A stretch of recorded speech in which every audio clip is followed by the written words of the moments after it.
ಎಲ್ರಿಗೂ ಸ್ವಾಗತ. ಶಶ ಮತ್ತು ಗಜಕೇಸರಿ ರಾಜಯೋಗ ಒಟ್ಟಿಗೆ ಬಂದಿದೆ. ಈ ಕಾರಣದಿಂದಾಗಿ ಕೆಲವು ರಾಶಿಚಕ್ರ ಚಿಹ್ನೆಗಳ ಅದೃಷ್ಟವು ಹೊಳೆಯುತ್ತದೆ. ಈ ಜನರು ಹೊಸ ಉದ್ಯೋಗವನ್ನು ಪಡೆಯಬಹುದು, ಪ್ರಗತಿ ಸಾಧಿಸಬಹುದು. ಆದರೆ ಈ ರಾಶಿಚಕ್ರದ ಚಿಹ್ನೆಗಳು ಯಾವುವು ಎಂದು ತಿಳಿಯೋಣ ಬನ್ನಿ.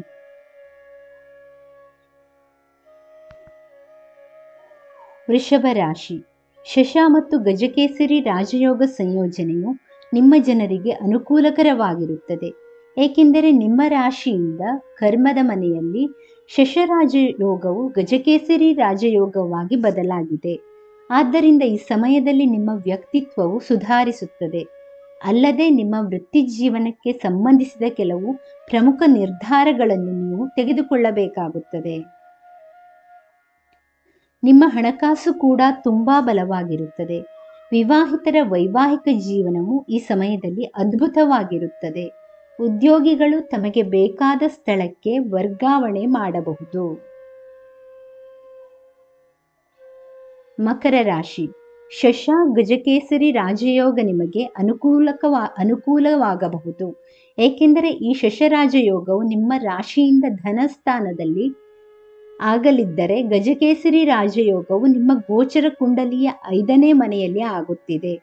ಆದ್ದರಿಂದ ಈ ಸಮಯದಲ್ಲಿ ನೀವು ಕಾಲಕಾಲಕ್ಕೆ ಅನಿರೀಕ್ಷಿತ ಹಣವನ್ನು ಸ್ವೀಕರಿಸುತ್ತೀರಿ.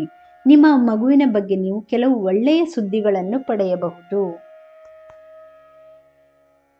ಮಕ್ಕಳನ್ನು ಹೊಂದಲು ಬಯಸುವವರಿಗೆ ಮಕ್ಕಳಾಗುತ್ತಾರೆ. ಪ್ರೀತಿಯ ಜೀವನದಲ್ಲಿ ನಿಮ್ಮ ಸಂಗಾತಿಯೊಂದಿಗಿನ ನಿಮ್ಮ ಸಂಬಂಧವು ತುಂಬಾ ಸ್ನೇಹಪರವಾಗಿರುತ್ತದೆ.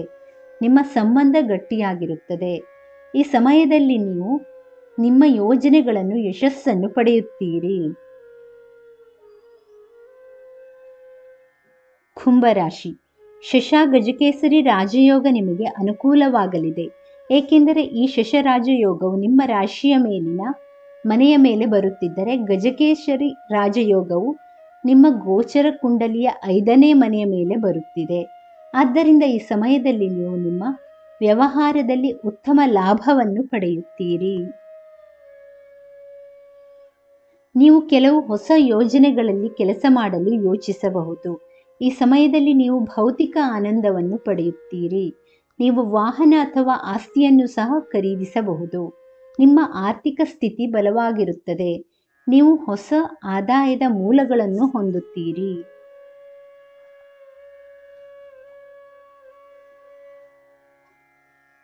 ಸ್ನೇಹಿತರೆ, ಈ ಮಾಹಿತಿ ಇಷ್ಟವಾದಲ್ಲಿ ದಯವಿಟ್ಟು ವಿಡಿಯೋನ ಲೈಕ್ ಮಾಡಿ, ಚಾನಲನ್ನು ಸಬ್ಸ್ಕ್ರೈಬ್ ಮಾಡಿ. ಕೇಳಿದ್ದಕ್ಕಾಗಿ ಧನ್ಯವಾದಗಳು. Thank you for watching. Please like, share, comment and subscribe to Ayushvani.